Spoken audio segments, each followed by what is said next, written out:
guys, I'm about to do the installation. I'm not going to do a detailed video. There are lots of detailed videos out there. However, I want to share just the overall process, and if there's any gotchas or kind of deviations from the online tutorials that I see, I'll kind of call them out. But essentially, all you need to do is to remove this panel here on both sides, and then there is this plastic trim piece that you need to get a trim tool to pry out. And then once you get these two things out of the way, you should be able to just play with this and get this panel off.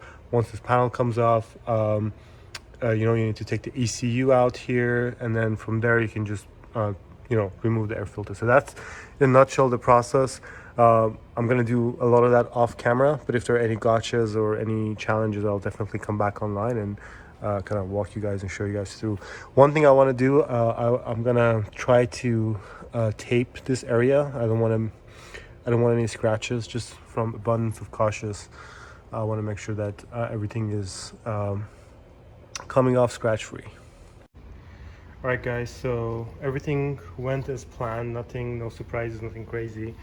As you can see, the carpet is gone, the plastic trims are gone. I see a couple of German fingerprints from the time they assembled the car. But other than that, I think we're ready. I can already see one air filter here. I'm gonna go ahead, use a 10mm to remove these two. One here, should be another one somewhere down there. I need to look for it, but I'll get those four off and then move the ECU out of the way, and we'll go from there. All right, ECU is off. As you can see, nothing crazy.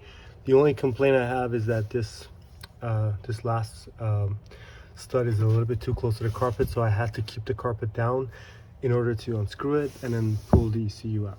But otherwise, everything came off nice and easy.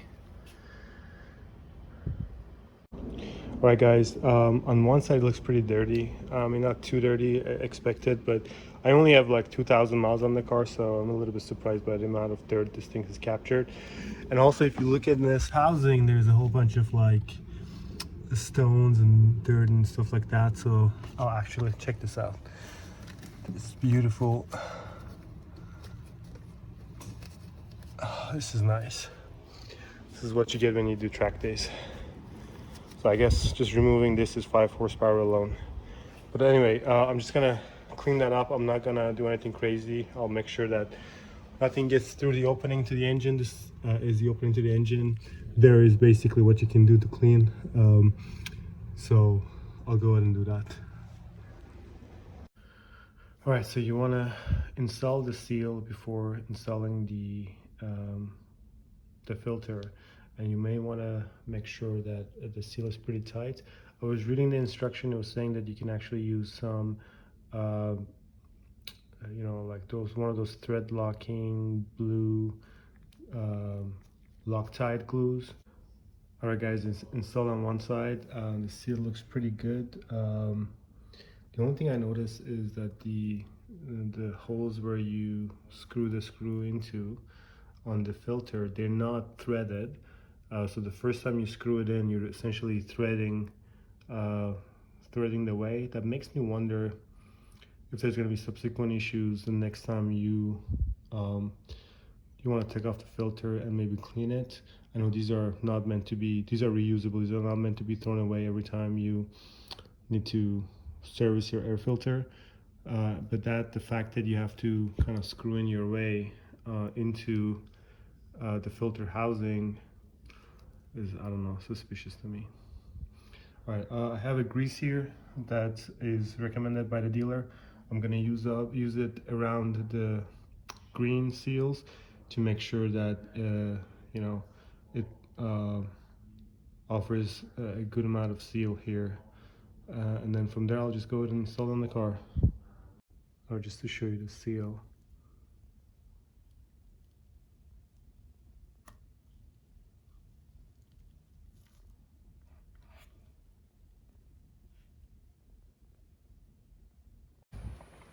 All right, so the only tip I would have to make your life a little bit easier is when you're putting this side trim, this piece in, I gotta note that, you know, and this is how it's gonna go for them. You need to note that there's this lip, and that lip needs to slide under this gap here.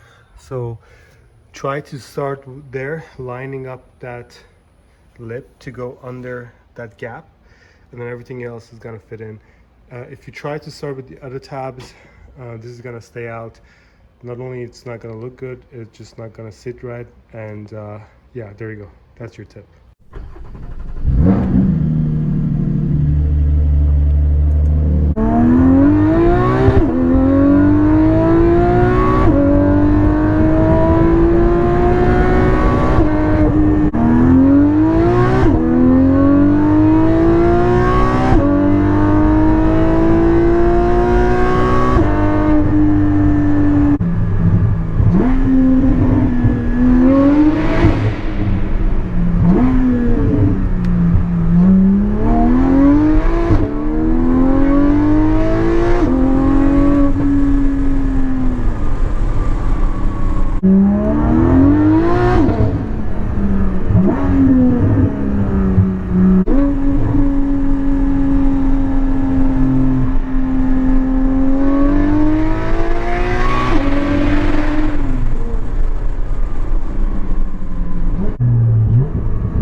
Hey guys, so just got back to the garage. The car feels amazing. Obviously the sound has improved substantially, but I'm gonna go as far as to say I feel like I have more downrange torque, and the car feels definitely a bit faster. The engine revs a lot more freely.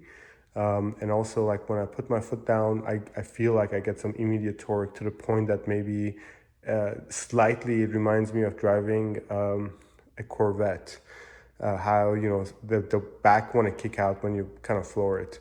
I know it's crazy, it's just an air filter, it shouldn't be having any substantial changes to, or the bearing to the engine power and torque, but it's truly how I feel. Now it may be that I have a higher flow exhaust. I have the JCR exhaust matched with acropovic over axle pipes, and so maybe the addition of the air filter is just helping that system kind of maximize its output. But regardless of what I'll do, I'll take the car for dyno in the next few weeks, and I already have a baseline, and then we can compare it to see how addition of the BMC air filter over axle pipes and JCR exhaust really impacted the performance. Am I delusional in thinking that I got more torque and horsepower, or is it truly there?